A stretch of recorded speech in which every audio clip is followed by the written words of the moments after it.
आज हम इस लेक्चर में पढ़ने वाले हैं elements of electrical circuits. Electrical circuits के एलिमेंट्स कौन कौन से हैं और उनका बिहेवियर कैसा होता है एसी सर्किट या एसी नेटवर्क के ऊपर, इसे हम देखेंगे। इसके पहला जो लेक्चर था उसमें हम लोगों ने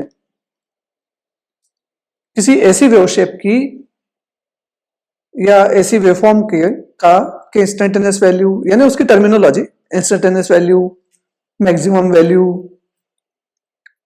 average value, RMS value, form factors, peak factor, ये उसके परफॉर्मेंस इंडेक्सेस हैं एक तरह से। और उनके फॉर्मूले देखे थे हमने, उनके कुछ क्वेश्चंस भी किए थे।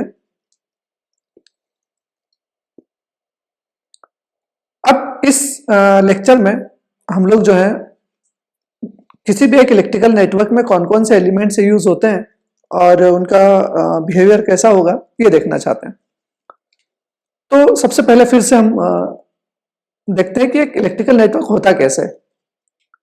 इलेक्ट्रिकल नेटवर्क में दो चीजें जो है बहुत मस्ट है। पहला है एक सोर्स और दूसरा लोड। यहां पर देख सकते हैं हम, ये एक सोर्स है और ये एक लोड है। नॉर्मली हमारे यहाँ जो हमारे देश में 220 वोल्ट 50 हर्ट्ज सप्लाई आता है। हम हमारे किसी भी सॉकेट पर, जो हमारे घर में इलेक्ट्रिकल सॉकेट्स हैं, वहाँ आप देख सकते हैं मल्टीमीटर की सहायता से, या एक जनरल हमें पता भी है कि 220 वोल्ट 50 हर्ट्ज आता है। लेकिन हमारे लोड जो है, लोड कौन कौन से, जो इलेक्ट्रिसिटी को कंज्यूम करते हैं, तो इलेक्ट्रिसिटी को यूटिलाइज करते हैं। ऐसे कौन कौन से लोड्स हैं? ऐसे लोड्स हैं हमारा एलईडी बल्ब है, फैन है, ट्यूबलाइट है, या फ्रीज है, ठीक है, मिक्सर है, टीवी है।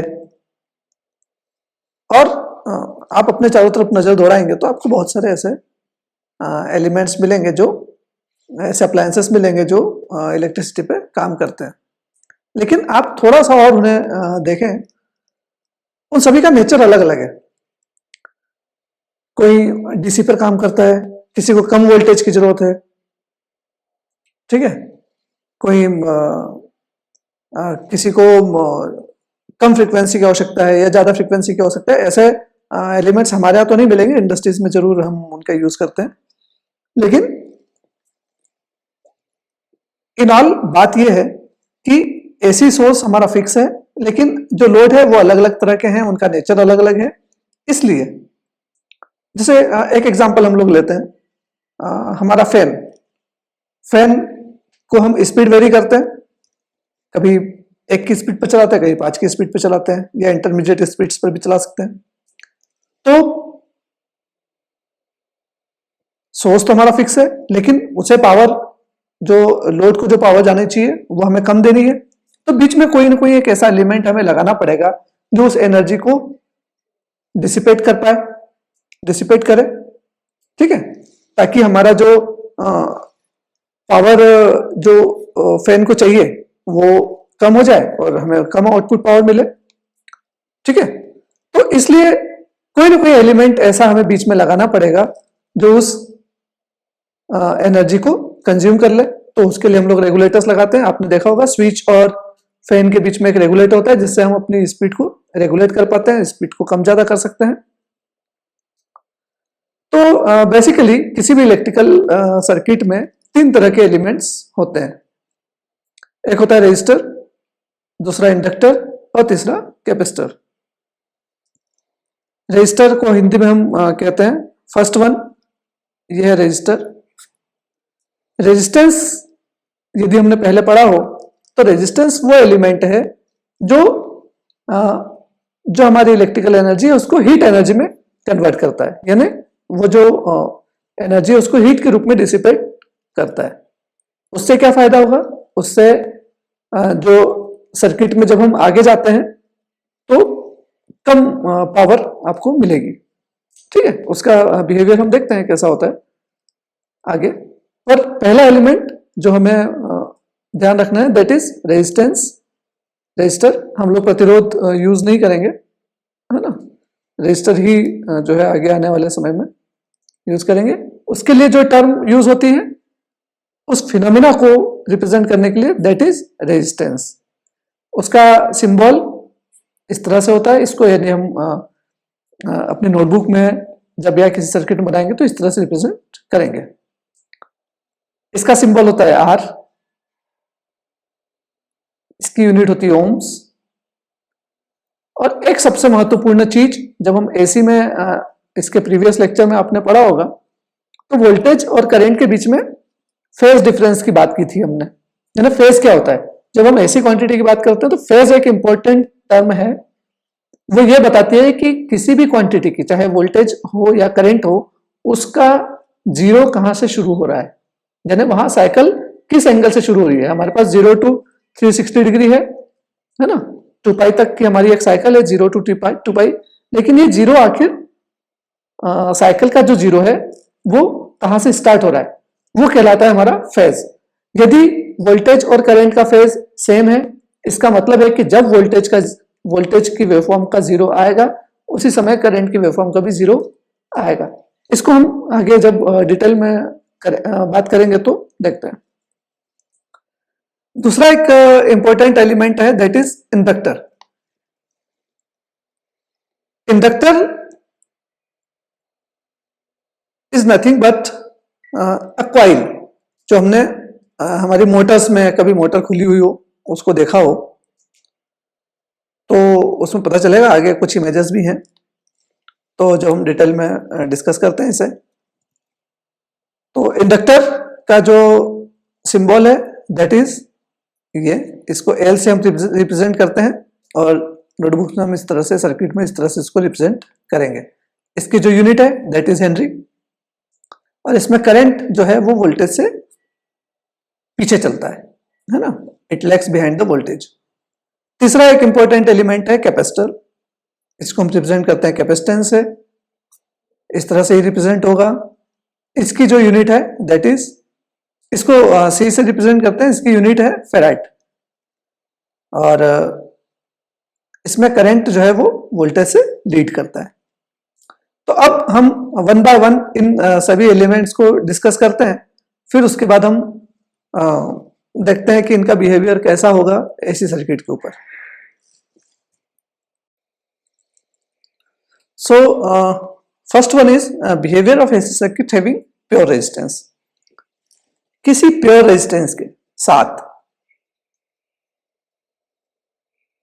एसी सर्किट का बिहेवियर कैसा होता है। जैसा कि हम जानते हैं कि कोई भी एक कॉपर वायर है, कंडक्टर है, उसमें कोई भी कंडक्टर है, किसी भी मटेरियल का हो सकता है, उसमें से जब करंट फ्लो होता है तो वो हीटअप होता है।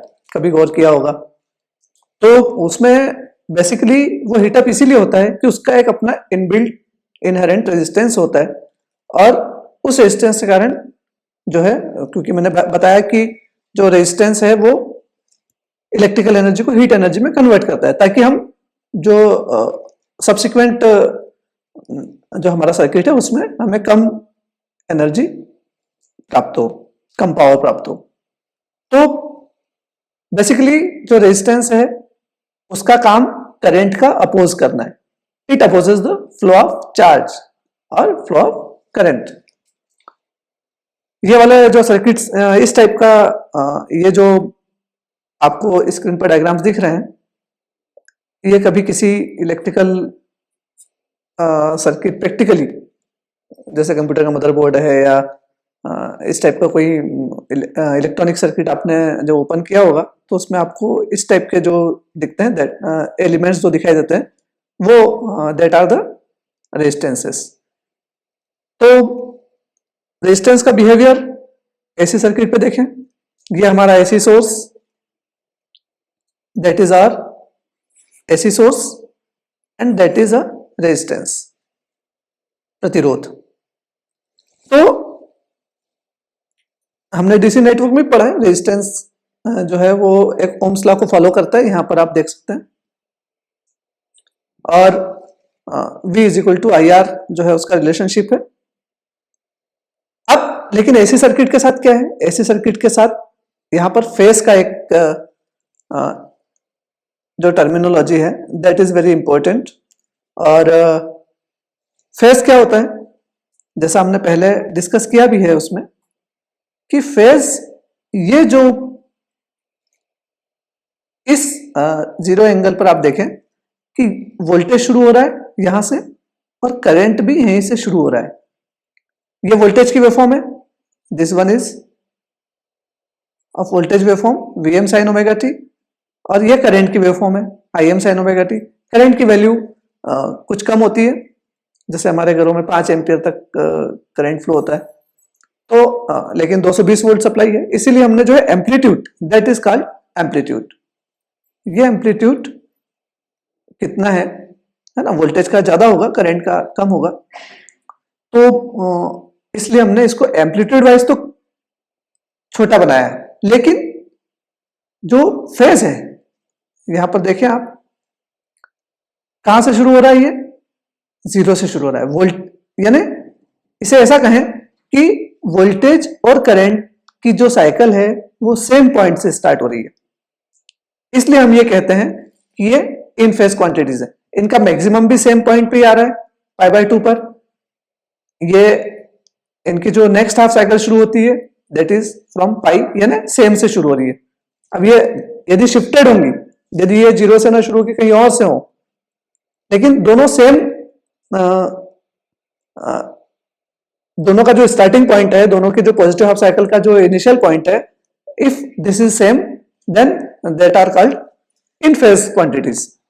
ठीक है, यानी उनके बीच का जो फेज डिफरेंस है वो क्या है, जीरो है। अब इसको मैथमेटिकली थोड़ा सा देखें कि Vm इसको कैसे रिप्रेजेंट कर सकते हैं।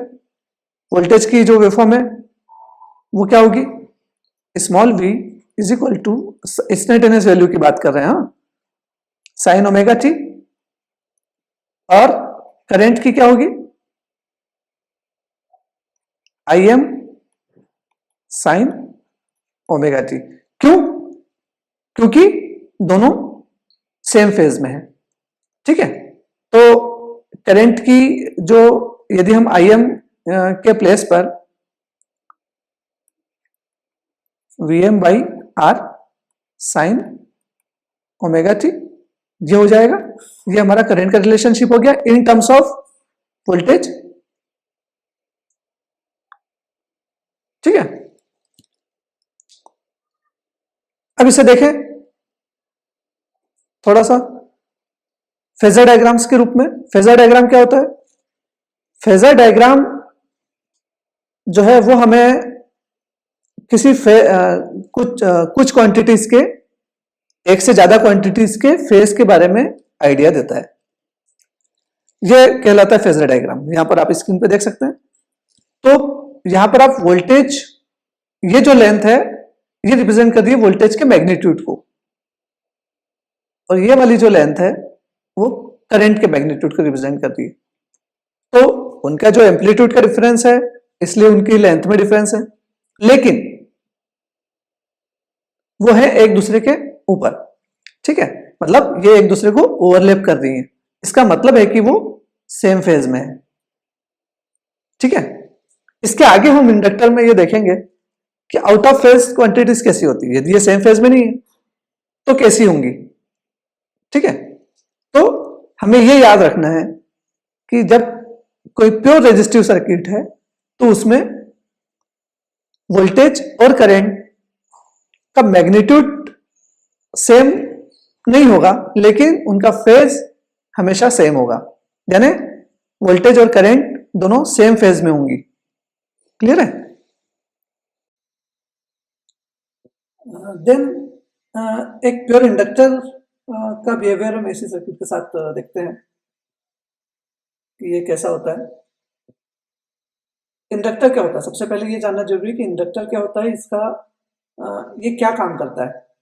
तो इंडक्टर बेसिकली जो है, हमने देखा होगा किसी इलेक्ट्रिकल या इलेक्ट्रॉनिक सर्किट में, जब कोई आपने इलेक्ट्रॉनिक पीसीबी देखी होगी, उसमें इस टाइप के एलिमेंट्स आपको दिखे होंगे। ठीक है, ये कहलाता है कि इंडक्टर इज बेसिकली अ जो कंडक्टर होता है हमारा कॉपर वायर है, वो किसी कोर पर लपेटा हुआ है, यानी it is bounded over a core, तो वो बन जाता है इंडक्टर। जब तक वो स्ट्रेट है तब तक तो वो एक कंडक्टर है नॉर्मल, ठीक है, उसका जो नेचर होगा वो रेजिस्टिव होगा। लेकिन जब हम उसको अ, किसी मैग्नेटिक कोर पे, किसी मैग्नेटिक मटेरियल के ऊपर लपेट देते हैं, है ना, उसकी कॉइल बना देते हैं, तो वो एक मैग्नेटिक प्रॉपर्टी शो करने लगता है, ठीक है, और वो कहलाता है इंडक्टर। इसे हम कभी कभी कॉइल भी कहते हैं, वाइंडिंग्स भी कहते हैं, ठीक है। तो ये जो मोटर्स है, हमारे घर में जो मोटर होती है, पानी की मोटर, कभी किसी इलेक्ट्रिकल शॉप पे गए होंगे रिपेयरिंग की, तो वहां पर आपको ये सुना होगा कि इसकी वाइंडिंग जल गई है, ठीक है, कॉइल जल गई है। तो वो एक वो जो है एक इंडक्टर है, ठीक है। ये आप डायग्राम में भी देख सकते हैं, ये मोटर का इंटरनल डायग्राम है, ठीक है। इसमें ये जो दिख रहा है आपको ब्राउन, इस टाइप का जो कलर का जो पोर्शन है, दैट इज कॉइल्स, है ना, ये वाइंडिंग्स हैं। बेसिकली जब हम वाइंडिंग बनाते हैं, जब हम किसी कंडक्टर को किसी कोर पर लपेट देते हैं, तो उसमें एक प्रॉपर्टी डेवलप हो जाती है, मैग्नेटिक प्रॉपर्टीज, ठीक है। इसको हम इलेक्ट्रोमैग्नेट कहते हैं, हिंदी में हम इसे विद्युत चुंबकत्व का सिद्धांत, विद्युत चुंबकत्व का फिनोमेना कहते हैं, ठीक है। तो कोई करंट कैरिंग कंडक्टर, ऐसा कंडक्टर जिसमें से कोई करंट फ्लो हो रहा है, और वो जब हम उसकी कॉइल्स बना देते हैं, जब उसमें से वाइंडिंग्स फ्लो करवा देते हैं, तो उसमें एक मैग्नेटिक इफेक्ट प्रोड्यूस हो जाता है, ठीक है। और यही जो है इंडक्टर कहलाता है। अब प्रैक्टिकली तो प्योर इंडक्टर पॉसिबल नहीं है, क्योंकि मैंने पहले बताया कि कोई भी रेजिस्टेंस है, कोई भी कंडक्टर है, जब उसमें करंट फ्लो होता है तो उसमें एक रेजिस्टेंस जरूर ऑफर होता है, ठीक है। इसलिए हम ये नहीं कह सकते कि एक प्योर इंडक्टर जो है वो पॉसिबल है, ठीक है। लेकिन फिर भी हम एक प्योर, आइडियली थ्योरेटिकली तो हम लोग एक प्योर इंडक्टर के लिए यहाँ पर बात करते हैं, ठीक है। तो ये सर्किट है, इसमें एसी सोर्स है, ठीक, ये एसी सोर्स, और ये एक प्योर इंडक्टर लगा है जिसमें रेजिस्टेंस अभी नहीं है, ठीक है। तो इंडक्टर का बेसिकली काम क्या होता है? Basically inductor basically opposes the change in current. जैसे हमने पहले पढ़ा था कि वो क्या काम करता है, रेजिस्टेंस करंट का अपोज करता है, ठीक है। लेकिन इंडक्टर इंडक्टर जो है वो करंट में चेंज का अपोज करता है, क्लियर है।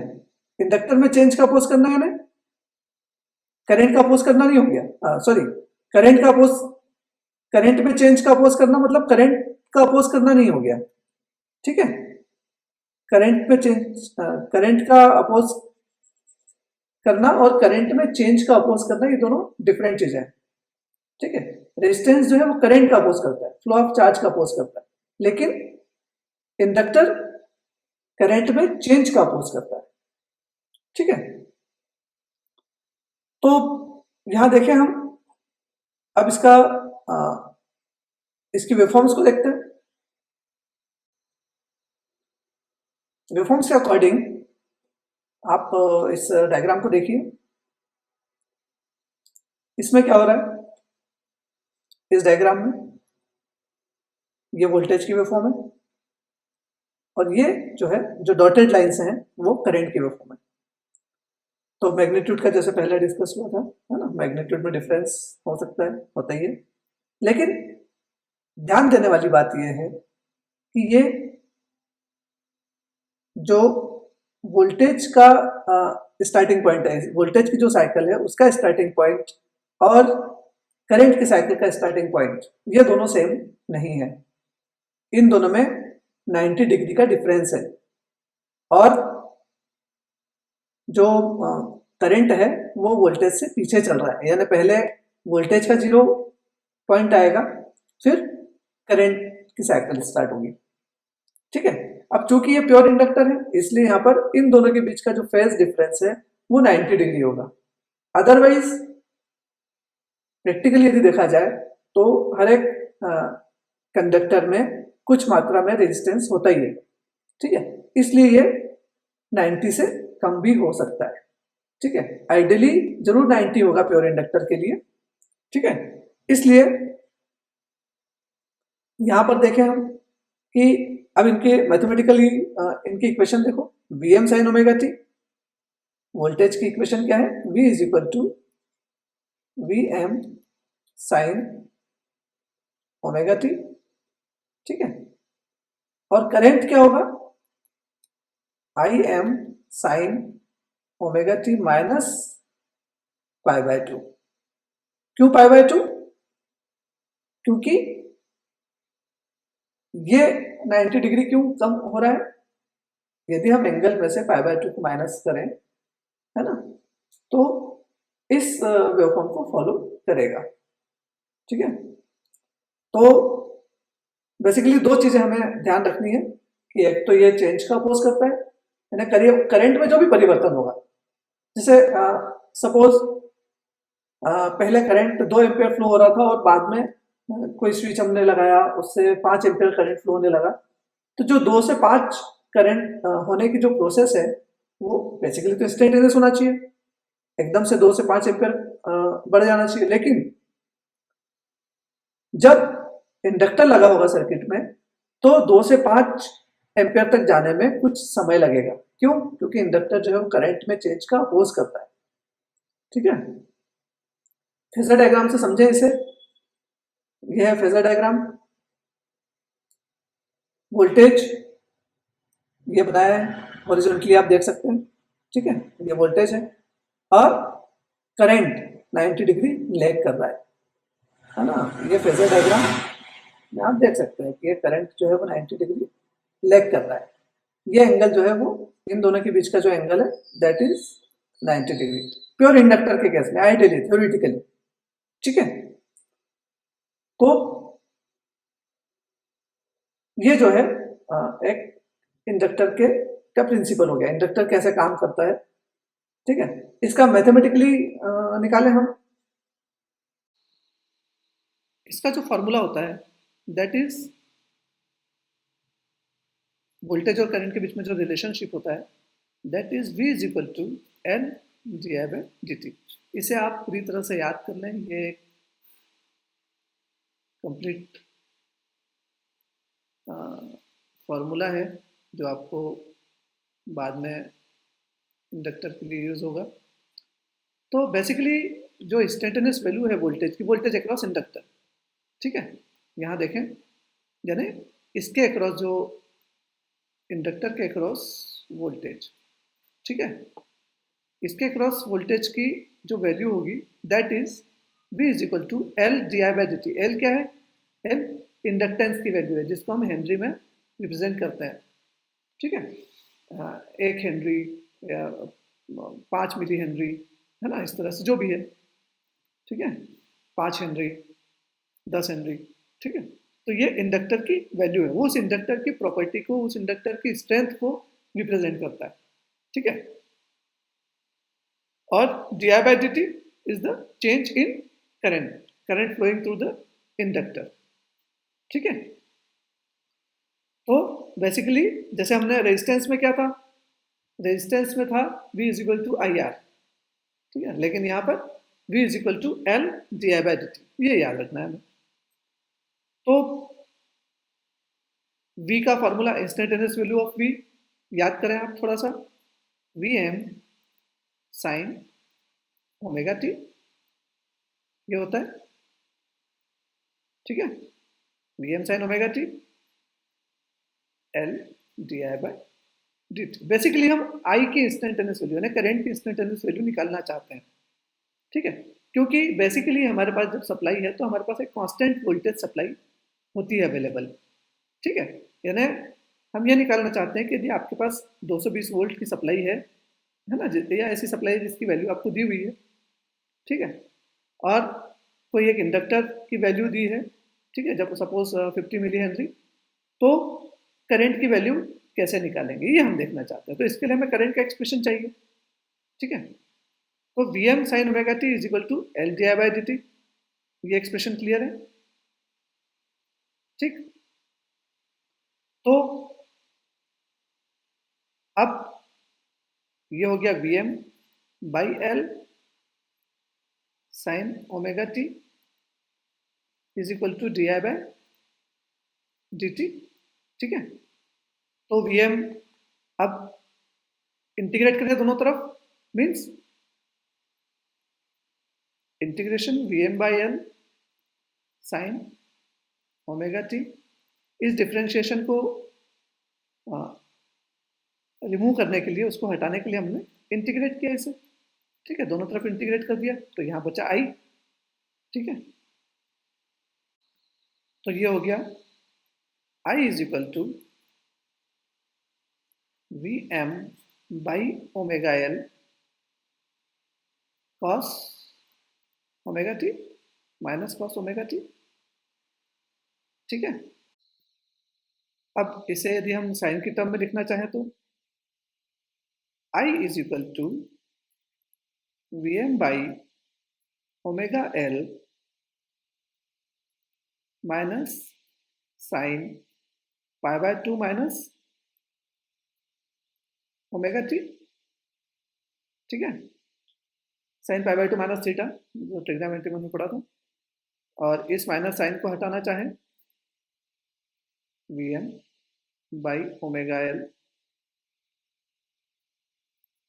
Sign omega T minus pi by 2, ये आ गया हमारा expression, means I is equal to V M by omega L sine omega T minus pi by 2, ये हमारा करंट होगा, ठीक है। Omega T minus pi by 2, ये हमारा करंट होगा। अब इसको हम वोल्टेज की वेवफॉर्म से कंपेयर करते हैं। तो वोल्टेज की वेवफॉर्म में क्या था, वोल्टेज की वेवफॉर्म में जो हमारा था, वोल्टेज की वेवफॉर्म इस तरह से थी, V is equal to V M sine omega T. अब यहाँ पर साइन ओमेगा टी है और यहाँ पर omega T minus pi by 2 है, इसलिए हम ये कह सकते हैं कि ये जो वेवफॉर्म है करंट की वेवफॉर्म, वो 90 डिग्री लैग करेगी, पाई बाय 2 मीन्स 90 डिग्री, ठीक है। और एक बात आपने गौर की होगी, यहाँ पर एक टर्म आई है ओमेगा एल, ठीक है। ये ओमेगा एल क्या है, ये ओमेगा एल जो है वो कहलाती है इंडक्टिव रिएक्टेंस, ठीक है। और ओमेगा की वैल्यू होती है 2 पाई एफ, तो X L is equal to 2 pi F L, ठीक है। इसका मतलब है कि जो इंडक्टिव रिएक्टेंस है, जैसे रेजिस्टेंस होता है, उसी तरह से इंडक्टेंस के कारण जो रिएक्टेंस या उसके कारण जो प्रतिरोध गतिरोध उत्पन्न होगा, है ना, वो कहलाएगा रिएक्टेंस, ठीक है। वहां पर हम प्रतिरोध कहते हैं, यहाँ पर हम उसको प्रतिबाधा कहते हैं हिंदी में, और इंग्लिश में उसे रिएक्टेंस कहते हैं। और चूंकि वो इंडक्टर के कारण है, इसलिए हम इसे इंडक्टिव रिएक्टेंस कहेंगे। तो इंडक्टिव रिएक्टेंस की वैल्यू क्या हो गई, ओमेगा एल, और ओमेगा की वैल्यू होती है 2 पाई एफ एल। इसका मतलब है कि इंडक्टिव रिएक्टेंस फ्रिक्वेंसी पर डिपेंडेंट है। यदि एल की वैल्यू कांस्टेंट है और आप फ्रिक्वेंसी को कम ज़्यादा करते हैं, तो आपका इंडक्टिव रिएक्टेंस जो है वो कम ज़्यादा होगा, ठीक है। यानी कम फ्रिक्वेंसी के लिए रिएक्टेंस कम और ज़्यादा फ्रिक्वेंसी के लिए रिएक्टेंस ज़्यादा। तो अब यदि ये इंडक्टेंस हम डीसी के लिए यूज़ करें, तो उसका इंडक्टिव रिएक्टेंस कितना होगा, कैन यू गेस। यदि हम डीसी के लिए यूज करें इस इंडक्टर को, तो डीसी की फ्रीक्वेंसी कितनी होती है, 0, X L is equal to 2 pi F L, ठीक है। यानी एफ की वैल्यू यदि हम 0 रखें तो पूरी टर्म 0 हो गई। तो इंडक्टिव रिएक्टेंस कितना हो गया डीसी के लिए, डीसी के लिए 0 हो गया, ठीक है। यानी रिएक्टेंस जो है वो एसी में ऑफर होता है, ठीक है। यदि उसमें से डीसी फ्लो होगी तो वो उसका अपोज नहीं करेगा, उसको रिएक्टेंस ऑफर नहीं करेगा। ठीक है, क्लियर है? तो ये एक बेसिक डिफरेंस है रेजिस्टेंस और रिएक्टेंस में। Next one is pure capacitor के लिए हम लोग देखें। अब हम बात करते हैं कैपेसिटर्स की, जो थर्ड एलिमेंट है हमारा। तो कैपेसिटर्स जिन्हें हम कंडेंसर्स भी बोलते हैं और हिंदी में संधारित्र कहते हैं। हिंदी वाली टर्म तो हम नॉर्मली यूज़ करते नहीं है डेली लाइफ में। तो कंडेंसर नॉर्मली हम लोग यूज़ करते हैं, हमने कहीं सुना भी होगा। उसके जो डायग्राम्स हैं, अलग अलग टाइप के कंडेंसर्स होते हैं, इनको आप यहाँ देख सकते हैं। ठीक है, बेसिकली ये लोड नहीं है। ठीक है, ये जो है इंडक्टेंस के प्रभाव को, मेनली इंडक्टेंस के प्रभाव को कम करने के लिए यूज होता है। ठीक है, तो इसका रिप्रेजेंटेशन कैसा होता है यहाँ पर, और भी उसकी कुछ प्रॉपर्टीज हैं वो देखते हैं। पहले तो ये देखें कि एक प्योर कैपेसिटर है और ये एसी सोर्स है, इसमें प्योर कैपेसिटर लगा है, इसको हम इस तरह से रिप्रेजेंट करते हैं। इसका जो यूनिट होती है दैट इज फेरेड। तो इंडक्टेंस के जस्ट अपोजिट, इंडक्टेंस में क्या हो रहा था, इंडक्टेंस में करंट पीछे चल रहा था, है ना, पहले देखो आप, उसमें मैंने बताया है। और इसमें आप इसकी वेवफॉर्म देखिए, इसमें जो करंट है that is leading the voltage, यानी करंट का जीरो पहले आएगा और वोल्टेज का बाद में आएगा, यानी करंट की साइकिल पहले शुरू होगी और वोल्टेज की बाद में शुरू होगी। ठीक है, इसको हम मैथमेटिकली यहां से रिप्रेजेंट कर सकते हैं। देखो, I M sine omega T plus 90, पहले क्या था हमारा, omega T minus 90 degree, omega T minus π/2। Pure capacitor के केस में ओमेगा टी प्लस 90 डिग्री। ठीक है, यानी हम ये कहेंगे कि जो हमारा वोल्टेज है वो करंट से लैग कर रहा है। ठीक है, पहले करंट लैग कर रहा था, अब वोल्टेज लैग कर रहा है। लेकिन हम याद रखने के लिए, क्योंकि ये थोड़ा सा कंफ्यूजिंग हो जाएगा, इसलिए हम ये याद कर लें कि इंडक्टर में करंट लैग करता है और कैपेसिटर में करंट लीड करता है। ठीक है, करंट लीड्स द वोल्टेज। ये फेजर डायग्राम से भी हम देख सकते हैं इसे, कि ये वोल्टेज है।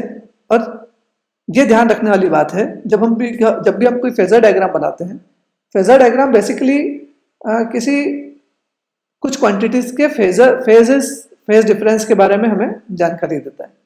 ठीक है, तो जब हम एंटी क्लॉकवाइज चलते हैं, है ना, घड़ी की दिशा के विपरीत, तो वो क्वांटिटी लीड करती है। ठीक है, और क्लॉकवाइज चलते हैं तो लैग करती है। अभी देखिए आप, वोल्टेज से चले हम एंटी क्लॉकवाइज। ठीक है, तो करंट आ गया, तो करंट जो हमने बनाया है वो एंटी क्लॉकवाइज डायरेक्शन में बनाया है। ठीक है, और 90 डिग्री पर बनाया है। ठीक है, ये यदि प्योर कैपेसिटर ना हो तो इस तरह से भी हो सकता है करंट। ठीक, लेकिन बेसिकली जब हम एंटी क्लॉकवाइज जाएंगे तो वो क्वांटिटी लीड करेगी, ये हमें ध्यान रखना है। इसका मैथमेटिकल एनालिसिस करें हम, तो हम वैसे ही एक रिलेशनशिप देखते हैं, वोल्टेज और करंट की जो मैथमेटिकल टर्म्स हैं उनको कैसे रिप्रेजेंट करेंगे। तो हम जानते हैं कि V इज इक्वल टू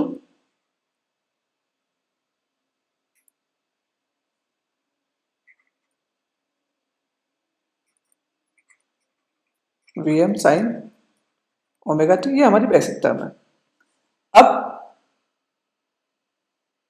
इसके लिए जो करंट का फॉर्मूला होता है that is C dV/dt।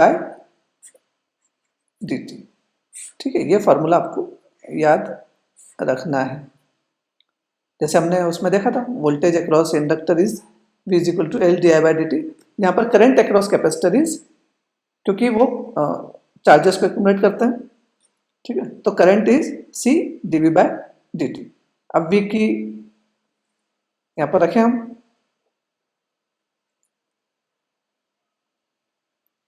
I is equal to C dV/dt।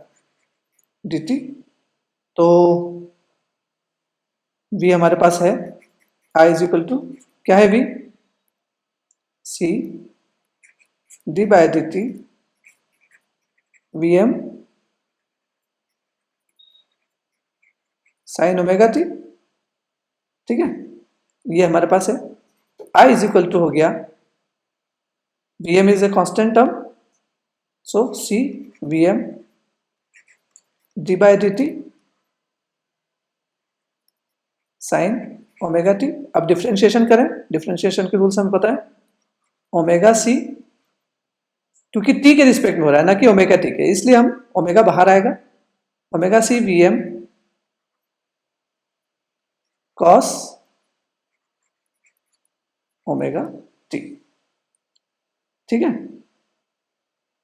अब I इज इक्वल टू, इसे हम लिख सकते हैं V M by 1 by omega C, ठीक है, और इसको हम क्या लिख सकते हैं, sine omega T plus pi by 2, क्योंकि जब हमें कंपेयर करना है तो हम साइन के साथ ही कंपेयर कर पाएंगे। हमारी जो वोल्टेज की वेवफॉर्म है that is V is equal to V M sine omega T. तो आप यहां से देख सकते हैं कि ये जो हमारी टर्म आई है ये ओमेगा टी है और ये omega T plus pi by 2 है। इसका मतलब है कि करंट जो है वो पाई बाय 2 डिग्री लीड कर रहा है, ठीक है।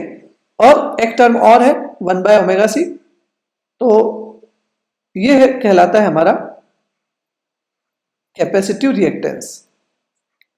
कैपेसिटिव रिएक्टेंस की वैल्यू क्या होगी, यानी reactance offered bye a capacitor, ठीक है, क्योंकि इंडक्टर है कैपेसिटर है ये भी अल्टीमेटली जो है वो कहीं ना कहीं अपोज ही कर रहे हैं, ठीक है, that are not in support of current and voltage, ठीक है, anyhow they are opposing. इसका मतलब है कि वो रिएक्टेंस या रेजिस्टेंस ऑफर कर रहे हैं, ठीक है, लेकिन उनके फॉर्मूले क्या है,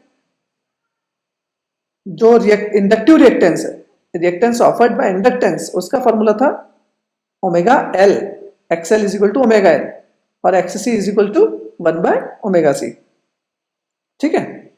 तो XL is equal to omega L, XC is equal to 1 by omega C, ठीक है। ये हमारा ये दो इंपॉर्टेंट फार्मूला हैं जिन्हें हमें याद रखना है। और अब जब भी हम इनकी बात करें इंडक्टर्स कैपेसिटर्स की, तो जब हम कोई इलेक्ट्रिकल सर्किट देखें तो इन पे गौर करें, ठीक है। जो हमने पढ़ा है उससे रिलेटेड कुछ न्यूमेरिकल्स देखते हैं। 50 millihenry inductance having negligible resistance is connected to single phase AC supply of 220 volt 50 hertz. So we have to find out the inductive reactance and current for 20 hertz, 100 hertz, 150 hertz. तो इसका मतलब ये हुआ कि एक 50 milli Henry का inductance है जिसका रेजिस्टेंस नेग्लिजिबल है, यानी रेजिस्टेंस उसका हम 0 मान सकते हैं, वो सिंगल फेज एसी सप्लाई से कनेक्टेड है। तो थोड़ा सा इसे बनाकर देखें।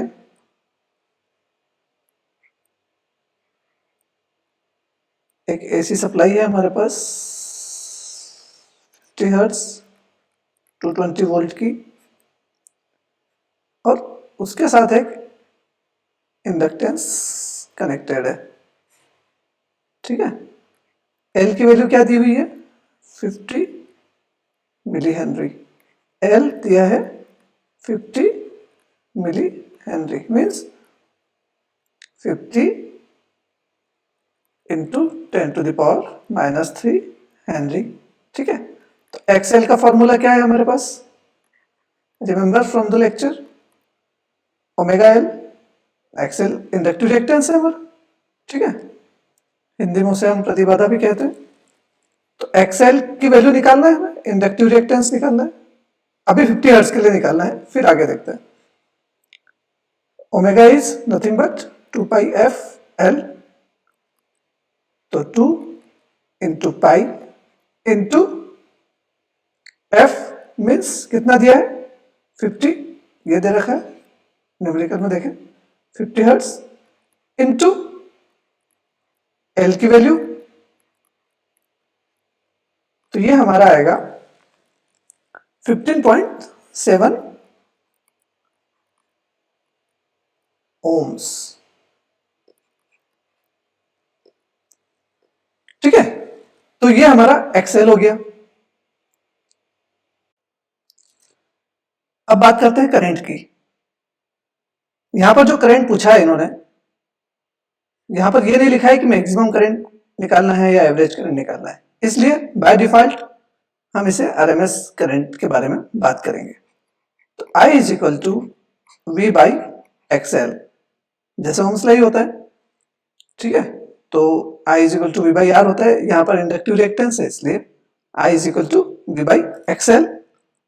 एक्सएल की वैल्यू हमारे पास है V again is the RMS value of voltage, supply voltage.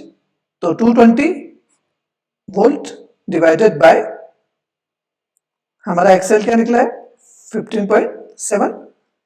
V की वैल्यू क्या है 220 वोल्ट। आप सवाल में देखिए 220 वोल्ट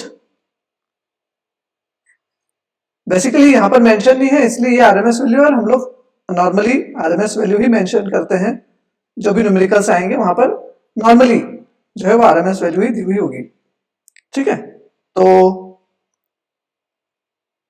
वोल्टेज का आरएमएस वैल्यू अपॉन एक्सएल, तो 220 वोल्ट अपॉन 15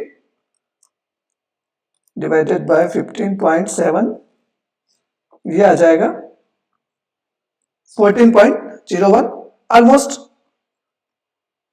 14 एम्पियर। ये हमारा करंट होगा एट 50 हर्ट्ज।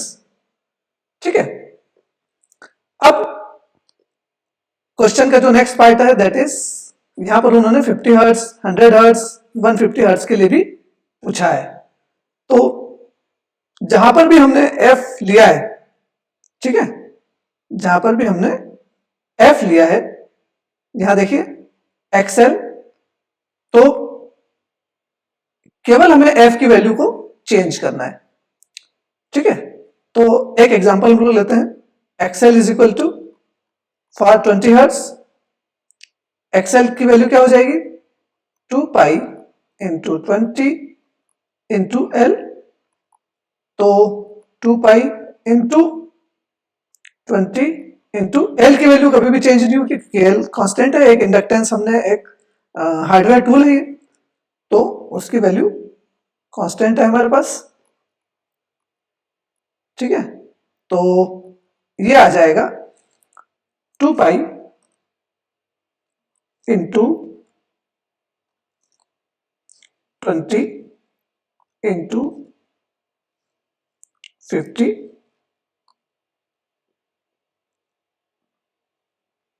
तो इसकी वैल्यू हमारे पास आएगी 6.283, 6.28। ठीक है, यानी फ्रीक्वेंसी बड़ा कम करने से,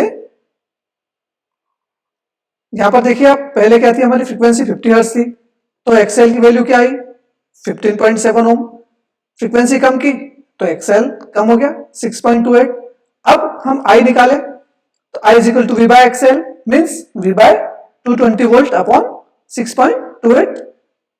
तो करंट की वैल्यू बढ़ जाएगी, यानी रिएक्टेंस कम होने से, फ्रीक्वेंसी बढ़ाने से, फ्रीक्वेंसी कम करने से रिएक्टेंस भी कम होता है, इंडक्टिव रिएक्टेंस, और करंट की वैल्यू बढ़ती है। सीधी सी बात है, जब हम रेजिस्टेंस कम करते हैं तो करंट बढ़ेगा। उसी तरह से यहां पर इंडक्टिव रिएक्टेंस की बात है, लेकिन इंडक्टिव रिएक्टेंस जो है वो फ्रीक्वेंसी पर डिपेंडेंट है, तो फ्रीक्वेंसी भी इसके ऊपर अफेक्ट करेगी, है ना। जैसे एल की वैल्यू तो अफेक्ट करेगी 2 पाई एफ एल, तो एल से तो अफेक्ट हो गई, एल के समानुपाती तो है ही वो। ठीक है, लेकिन फ्रीक्वेंसी के भी समानुपाती, यदि फ्रीक्वेंसी कम हो तो कम होगी तो एक्सएल भी कम होगा।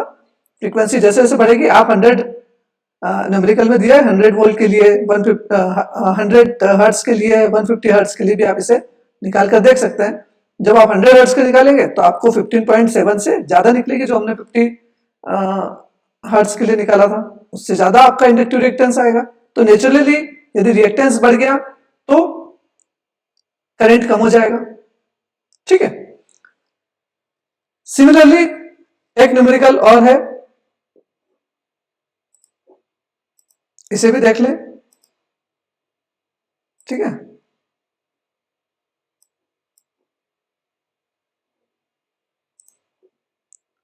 एक 50 माइक्रोफेरेड का कैपेसिटर है, एक 50 माइक्रोफेरेड का कैपेसिटर है जो कि सिंगल फेज एसी सप्लाई से कनेक्टेड है। उसका कैपेसिटिव रिएक्टेंस हमें फाइंड आउट करना है, ठीक है।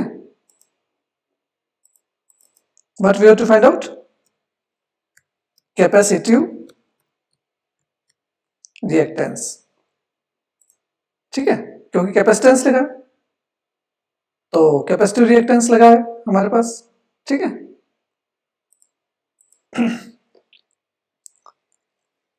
अब इसको देखें, वही हमारा जो नेटवर्क है एसी सप्लाई, ठीक है। अब इंडक्टर की जगह कैपेसिटर लगा है, उसकी वैल्यू है 50 माइक्रोफेरेड, ठीक है। ये 20 वोल्ट 50 हर्ट्ज। तो यहां पर क्या है, एक्स सी की वैल्यू क्या थी? 1 अपॉन ओमेगा सी। डिफरेंस केवल इतना सा है, वहां पर हमारा omega L is equal to था, X L is equal to था ओमेगा एल, और यहां पर एक्स सी की जो वैल्यू है that is 1 by omega C. Omega again 2 pi F, और सी की वैल्यू आपके पास है तो आप एक्स सी की वैल्यू निकाल सकते हैं। लेकिन यहां पर गौर करने वाली बात यह है कि यहां पर डिनोमिनेटर में है, ठीक है। और जब डिनोमिनेटर में है तो फ्रीक्वेंसी जैसे बढ़ेगी वैसे वैसे इंडक्टिव कैपेसिटिव रिएक्टेंस कम होते जाएगा। ज्यादा फ्रीक्वेंसी के लिए कैपेसिटिव रिएक्टेंस कम हो जाएगा, ठीक है। और फ्रीक्वेंसी कम है तो उसका रिएक्टेंस ज्यादा होगा। जैसे यदि फ्रीक्वेंसी 0 हो गई, डीसी के लिए फ्रीक्वेंसी यदि 0 है तो इनफाइनाइट जो उसका कैपेसिटेंस रहेगा, इंडक्टिव कैपेसिटेंस कैपेसिटिव रिएक्टेंस रहेगा, that will be infinite for DC, ठीक है, क्योंकि उसकी फ्रीक्वेंसी 0 होती है, ठीक है। यानी डीसी को वो आगे जाने नहीं देगा, उसको बहुत ज्यादा एफर्ट करने पड़ेंगे। आइडियली तो इनफाइनाइट होगा उसके लिए रिएक्टेंस, ठीक है। यानी करंट जब कैपेसिटेंस लगा है और कोई डीसी करंट वहां से जा रहा है तो वो उसे आगे जाने नहीं देगा, ठीक है। तो अभी जो लेक्चर हमने देखा, इसके कुछ न्यूमेरिकल्स भी देखे, थोड़ा सा और प्रैक्टिस कर सकते हैं आप बुक्स से। और